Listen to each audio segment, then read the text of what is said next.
నమస్తే న్యూస్ 24 తెలుగుకు స్వాగతం. నా పేరు యామిని. ముందుగా వార్తల్లోని ముఖ్యాంశాలు ఇప్పుడు చూద్దాం.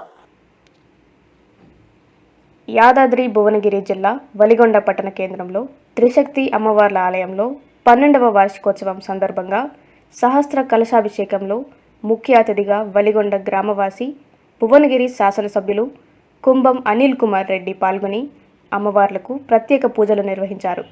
ఈ కార్యక్రమంలో వలిగొండ గ్రామ సర్పంచ్ కుంభం వెంకటపాపిరెడ్డి, ఉప సర్పంచ్ మల్గమాధవి వెంకటేష్, గ్రామ పంచాయతీ సభ్యులు, పలు సంఘాల నాయకులు, పోలీస్ సిబ్బంది, మండల ప్రజలు, మహిళలు పాల్గొని అమ్మవార్లకు కలశాభిషేకం చేశారు.